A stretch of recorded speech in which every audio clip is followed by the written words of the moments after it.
میرے آقا فرماتے ہیں کہ جو وہ سفید بادل بارش جب رب کے حکم سے برسنے لگتا ہے، جب وہ سفید بادل بارش کا قطرہ زمین پر گرتا ہے، رب تبارک و تعالیٰ اس سفید بادل بارش کو زمین پر گرنے کی برکت سے اللہ اسے سونا بنا دیتا ہے، سونا بن جاتا ہے۔ اب اگر وہ سفید بادل بارش اگر کسی پہاڑ پر گر جائے، اللہ اسے چاندی بنا دیتا ہے۔ اب وہی سفید بادل بارش کا قطرہ اگر کسی غیر مسلم پر پڑ جائے تو رب تبارک و تعالیٰ اسے ایمان کی دولت سے سرفراز عطا فرماتا ہے۔ تو اس لیے درود پڑھنے کی عادت بنانی چاہیے۔ درود پڑھنے سے اللہ تعالیٰ ہماری مشکلات کو آسان فرماتا ہے۔ تو یہ محفل میلاد ہے الحمدللہ، اور اس محفل میلاد میں جو ہے مرحوم کی سال ثواب کی نیت سے منعقد کی گئی ہے۔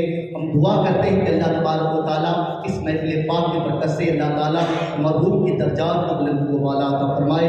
میرے پیارے آقا صلی اللہ تعالیٰ علیہ وسلم کے پیارے دیوانوں، اولاد کی ذمہ داری یہی ہونی چاہیے کہ جب ہمارے خاندان میں کوئی انتقال کر جائے تو اسے ان کو یاد کرے، اور یاد کس انداز سے کرے؟ محفل میلاد کے ذریعے سے یاد کرے، قرآن خوانی کے ذریعے سے یاد کرے، اور نظر و نیاز کے ذریعے سے یاد کرے، اپنے مرحوم مرحومین کو صدقات کے ذریعے سے یاد کرے۔ الحمدللہ جب کوئی بندہ کسی مرحوم کے لیے اظہار ثواب کرتا ہے، جب ان کے پریوار، ان کے خاندان، ان کے رشتہ دار جب ان کے لیے دعائیں کرتے ہیں تو رب تبارک و تعالیٰ ان کے درجات کو بلند و بالا عطا فرماتا ہے۔ اگرچہ بندہ گنہگار تھے، اگرچہ بندہ بدکار تھے، اگرچہ اس بندے کے نامہ اعمال میں نیکیاں کے بجائے گناہ تھے، لیکن اگر وہ اولاد اپنے ماں باپ کے لیے، اپنے مرحومین کے لیے اظہار ثواب کرتے ہیں، تو اگر وہ گنہگار ہے تو ان اظہار ثواب کی برکت سے، نظر و نیاز کی برکت سے، صدقات خیرات کی برکت سے اللہ اس کے گناہوں کو معاف فرما دیتا ہے۔ اس لیے اب دیکھیے حضرت ابراہیم علیہ السلام نے دعا مانگی تھی، کیا؟ رب ہب لی من الصالحین، رب ہب لی من الصالحین، کہ اللہ مجھے نیک صالح بیٹا نصیب عطا فرما۔ آخر یہ دعا کیوں مانگی تھی؟ اسی لیے مانگی تھی کیونکہ جب کوئی نیک اولاد اپنے ماں باپ کے لیے، اپنے پریوار کے لیے، اپنے خاندان کے لیے دعا کرتے ہیں تو یہ دعا کا سلسلہ اپنے مرحومین تک پہنچتا ہے۔ میں نے آپ کو پہلے بتایا تھا کہ اصال ثواب کا معنی ہے نیکیاں پہنچانا۔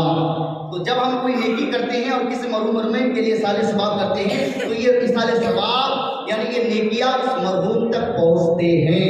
حق تو یہ ہے کہ اگر مثال کے طور پر جیسا کہ آج ہم مرحوم غنی بھائی کے لیے ہم یہ محفل سجائے ہیں، ہم ان کے لیے جو نیکیاں کریں گے، جو دعائیں کریں گے، جو قرآن خوانی کیے، اور ان کے لیے جو بھی ہم نے تسبیح و تحلیل پڑھے اور ذکر و اذکار کریں گے، یہ تمام نیکیاں کیا کریں گے؟ اللہ کا حکم ہوگا، اللہ کے حکم سے اللہ کے فرشتے نازل ہوں گے، اور اللہ کے فرشتے اس نور کو، اس نیکیوں کو نور کے تھال میں رکھ کر اس مرحوم کی بارگاہ میں پیش کریں گے، اور اس مرحوم کی بارگاہ میں پیش کر کے کہیں گے کہ یہ نیکیاں، یہ تحفہ آپ کے رشتہ دار نے، آپ کے بیٹے نے، اور فلاں فلاں رشتہ دار نے فلاں فلاں کی طرف سے آپ کی بارگاہ میں پیش کیے ہیں، آپ اسے قبول فرما لیجئے۔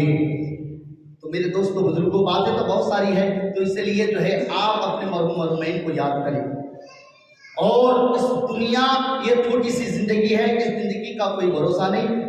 اللہ کو راضی کریں، اللہ سے ڈرے، موت کا کوئی بھروسہ نہیں۔ ہم نے اپنی آنکھوں سے لاکھوں کروڑوں جنازہ دیکھے، ہم نے بچوں کو بھی مرتے ہوئے دیکھا ہے، جوان کو بھی مرتے ہوئے دیکھا ہے، بوڑھے کو بھی مرتے ہوئے دیکھا ہے، تو پتہ چلا موت کا کوئی ٹھکانہ نہیں، انسان کو کبھی بھی موت آ سکتی ہے۔ تو اس لیے جو ہے اپنے رب کو راضی کرے، اپنے رب کو راضی کرے، اپنے قبروں کو یاد کرے۔ میرے دوست بزرگوں، کوئی ایسا دن نہیں ہے جو قبریں ہمیں پکارتی نہیں ہے، ہماری قبریں ہمیں روز پکارتی ہے اور کہتی ہے لوگوں، اتنی سی چھوٹی سی زندگی کو پا کر تم ہمیں بھول گئے، 60-70 برس کی زندگی کو پا کر تم ہمیں بھول گئے، ہم بھی تمہارا ایک گھر ہے، اور یہ گھر 60-70 برس کا نہیں بلکہ ہزاروں سال کا گھر ہے۔ یاد رکھنا، میں ایک تمہارا گھر ہوں لیکن ایک اندھیری گھر ہوں، میں اندھیری ایک کوٹھی ہوں، میں ایک اندھیری قبر ہوں، میرے پاس اجالا نہیں ہے۔ جب بھی تم اس قبر میں آنا، اس گھر میں آنا تو اجالا لے کر کے آنا، اگر اجالا لے کر کے نہیں آیا تو یاد رکھنا میرا کام ہے، میں لوگوں کی پچھلیاں کو موڑ دیتی ہوں، لوگوں کی پچھلیاں کو موڑ دیتی ہوں۔ میرے پاس سانپ اور بچھو ہے، اگر وہ تمہیں ڈس لے تو تم اس کی زہر کو برداشت نہیں کر سکتے۔ اللہ اکبر۔ تو میرے دوست بزرگوں، اپنی قبر کو روشن کرنے کی کوشش کرو،